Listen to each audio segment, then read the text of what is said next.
Vidéo, nous allons voir comment créer un template de rapport qui pourra être utilisé sur l'ensemble des rapports ensuite pour avoir une base commune.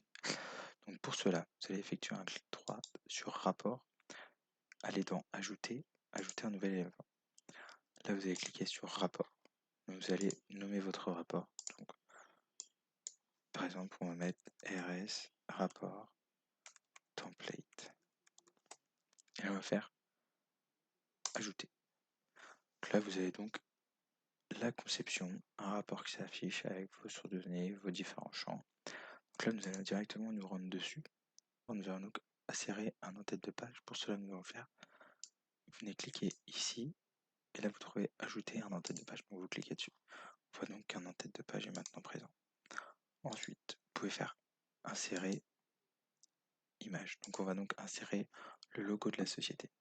Donc là, on met le nom qu'on veut. On va mettre logo AdventureWorks. Infobulle, c'est pas grave, sélectionner la source d'image, rapport. Utiliser cette image. Donc là, on va faire importer. Donc, on va chercher sur notre bureau, logo ADV. Et là, c'est en fichier PNG. On retrouve donc le logo. OK. On retrouve donc notre logo que l'on va pouvoir disposer où l'on souhaite. Par exemple, ici dans le coin à droite, comme le font la plupart des entreprises sur leur rapport. Donc voilà, on le retrouve donc ici. Donc on le dimensionne comme on veut. On va rapprocher ça. Donc ensuite, on veut donc que notre rapport ait à chaque fois un nom qui correspond au nom qu'on lui donne ici dans le template, dans le nom du rapport. Donc on va donc faire insérer zone de texte. Donc là, on va mettre la zone de texte qui fait la taille de l'entête. Voilà, on va classer ça comme ça. Et là, on va donc cliquer sur, enfin un clic droit et expression. Donc, on va donc ici insérer un champ prédéfini. Donc, on va cliquer dans catégorie sur champ prédéfini. Puis, on va se rendre sur report name. Et là, on a donc report name. Donc là, on va faire OK. On voit donc que le report name s'affiche. Ici, on peut mettre en forme en faisant clic droit, propriété de la zone de texte. On a par exemple dans alignement, on met horizontal, centré, vertical, milieu. Pour que ça soit milieu, on peut aussi intégrer des bordures pour que cela soit plus joli. Par exemple, un contour noir de 1,50. Voilà, donc cela nous donne ça. Ici qu'on le voit bien, donc après on ajuste par rapport à nos limites. Voilà.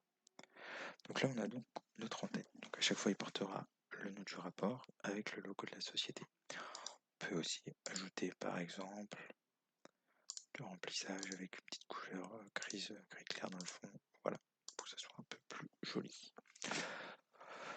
Donc voilà. Donc maintenant, nous allons maintenant ajouter le pied de page. Donc pour cela, nous allons sur le rapport, nous retourner au même endroit, sauf qu'ici nous allons donc rajouter un pied de page. Donc on clique dessus. Et là, dans ce pied de page là, on souhaite rajouter par exemple le nom de notre groupe. Donc on va prendre le pied de page en entier. On n'a peut-être pas besoin de tout ça, donc on peut peut-être l'abaisser un peu. Non. Donc on va voir ça. Et là du coup, pour le pied de page, on va faire expression.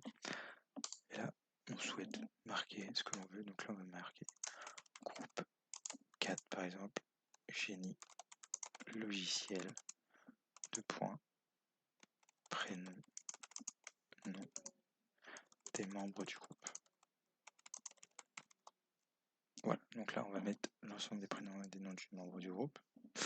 On met bien entre guillemets pour que le texte soit pris en compte. Et là on fait OK. Donc ça nous crée donc une expression comme tout à l'heure. On va modifier un peu ça. Donc on va modifier l'alignement au milieu. Hop, pardon. Au centre et vertical au milieu. La police on garde la même. Le remplissage on peut mettre du gris clair aussi et une bordure en un noir comme ça on aura un rappel entre le pied et l'entête de page. Donc voilà, donc comme ça l'ensemble de nos rapports seront conçus de cette manière avec le nom du rapport, le logo et en pied de page le nom des membres du groupe ainsi que son numéro. On peut regarder ce que cela donne en faisant aperçu.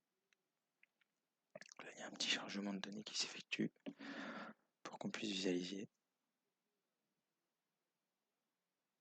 Et là, du coup, on trouve bien le template, le logo, ainsi que le pied de page.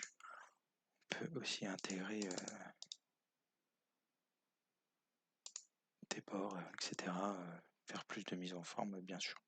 Donc là, c'est selon votre goût. On va enregistrer ce rapport. Donc on enregistre tout. Et en plus, on va enregistrer juste ce rapport là sous. Du coup, on va le mettre dans le lot 11. Ici, RS template. On va l'enregistrer. Donc là, maintenant, notre rapport est enregistré. Il est bien là. Si on clique, on le retrouve bien. Il n'y a pas de souci.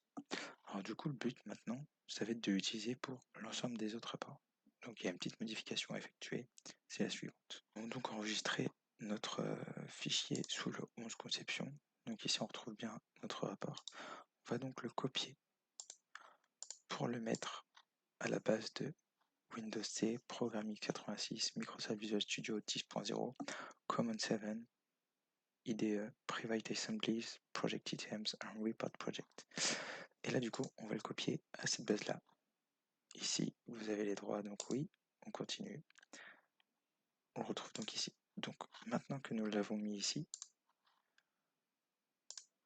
nous pouvons retourner ici et faire rapport pour un nouvel élément.